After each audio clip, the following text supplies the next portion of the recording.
the necessity of process before wish fulfilled turns into present reality.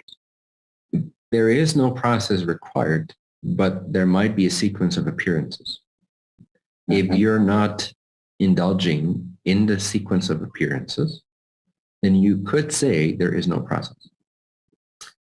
So if you are to stand firm or simply be convinced, naturally speaking, by firm I don't mean with a lot of effort, I mean with conviction, in the knowingness that what it is that fulfills you is true for you and it's accomplished and it will somehow be. In fact, in reality, it already is.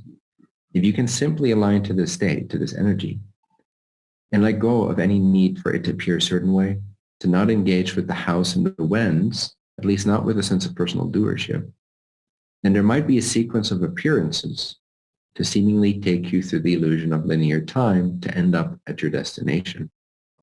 But if you don't indulge these processes with a sense of doubt and losing your footing in the end state, then there is no process for you. It's just like watching a movie with no attachment. And if anything, it's fun. If anything, it's like fireworks. If anything, it's like, oh, wonder what this will lead into. Oh, I know how the movie is going to end. I just forgot how I edited the sequence of events. And I'm going to surprise myself to see how this intelligent law of attraction universal generator decided to generate the story so that it makes sense to everyone around me and maybe myself to some extent as well. I'm just going to, but I know the end. I know how the movie ends. So let me just watch this unfold. And so you can sit there in a sense, or be there, or even interact with it, but with a sense of delight and freedom and confidence and certainty. Then you can say quite fairly that you are not processing. The process kicks in when doubt in the end result is allowed. So, well, that makes me think about this notion of conviction and doubt.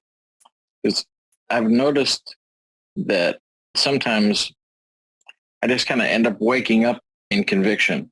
That is, I wanted to be convicted a long time ago, but then one day I just was. But that doesn't explain doubt. It's like, I don't want to be in doubt, but there it is. So I don't seem to understand how to get from doubt to conviction. I often get to conviction, but I don't know how it happened. Okay.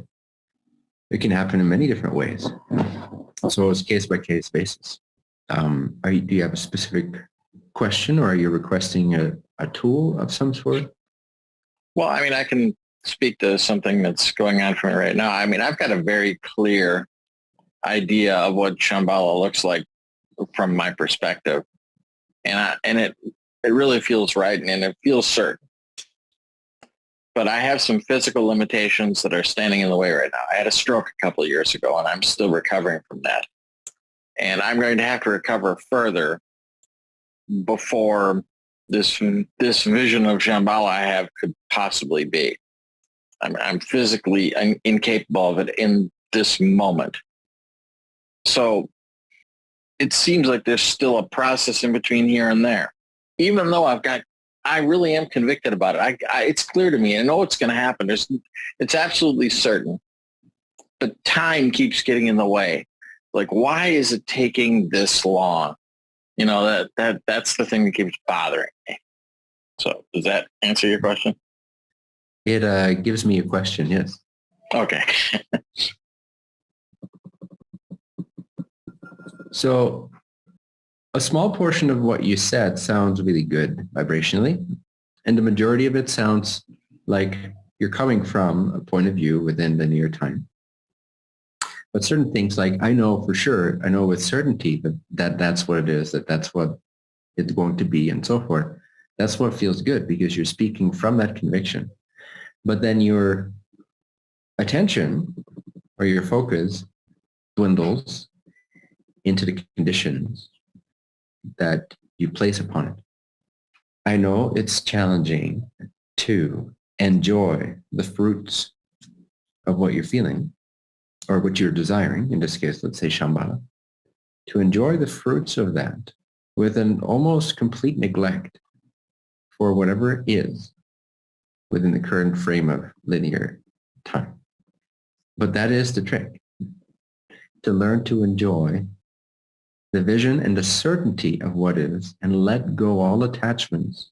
Sorry, what is in terms of the desired reality that you know is. That's why I call it what is, because that's what truly is.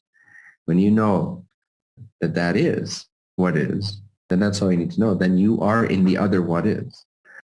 And then the temptation to look at the limitations and to assume that these are conditions that need to be changed before that can be is simply the condition limiting thinker coming into play and altering your vibrations and giving you the sensation of doubt. And then you're in even as I was saying it, it felt wrong. but you had to say it to clarify your question and what you're sometimes dealing with. So it was great. Mm-hmm. But yes, as an example, that contains some of the vibrations that are not conducive to not having or not needing a process, but actually being in the state of the wish fulfilled. Right. But it's like this, it's a subtle art of actually, just like a child, when it's enjoying its imagination, it's not trying to tether it to physical reality. It's almost like it allows it to be two completely separate realities, and that's fine. It's enjoying its imagination, and then dinner's ready, and mom shouts up, hey, dinner's ready, and it just runs down, and there's no connection. It just pops out of one reality and into the other, and back into this, and back into the... But what we try to do is when we imagine our wish fulfilled, and mom calls it and says, hey, dinner's ready, or hey, you had a stroke 2 years ago, look, here's the evidence of that, and it's still here. We somehow tie that to our wish fulfilled, and it doesn't need to be. It'd be far greater if we just allow them to be two separate realities, where we enjoy the state of the wish fulfilled like a child innocently, spontaneously imagines some random scene that gives it joy, and not at all try to condition it with physical elements. Let the state of Shambhala be the state of Shambhala. Let it exist for you. Let that be clear. It does exist, but appreciate it as already existent in its own domain. And then when your physical focus is more present and you got some logistics to take care of and your body is maybe a little sluggish that day, then let that be that. And don't try to place your desire into this reality. Don't try to tie these two together. Just allow this one to be what it is in its own perspective, in its own respective reality, and kind of give all attachment back to God. Like be in this reality, be as non-attached as you can be. And in the state of Shambhala, well, you don't need attachment because you're in the wish fulfilled. You're in certainty.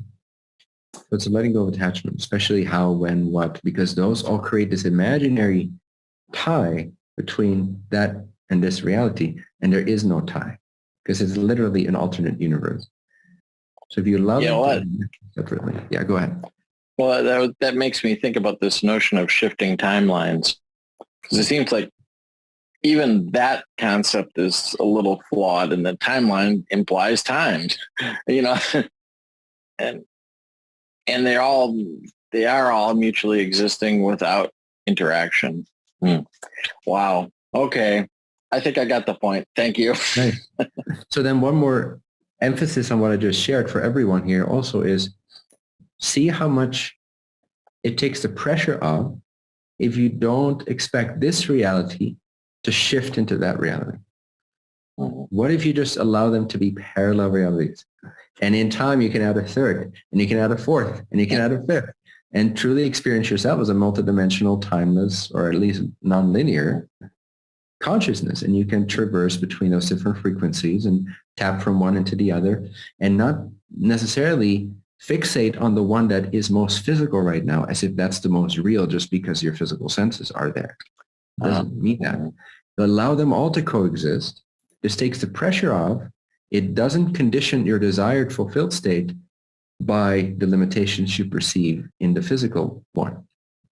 And that freedom, that freed upness, that non-attachment allows for the shifting between parallel existent streams or sequences of appearances to occur much more You could say rapidly to use the illusion of time.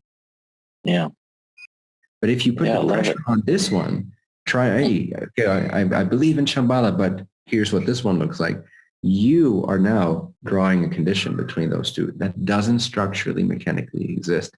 And shifting between parallel versions of reality involves no causality. So literally, it does not matter what your current condition is in this one. If you allow them to be independent realities and just enjoy more and more of the frequency of the one that you prefer, not making anything bad that appears in this one, then that's shifting. Then you're in the receptive mode, essentially, and the shifting can occur. Yeah.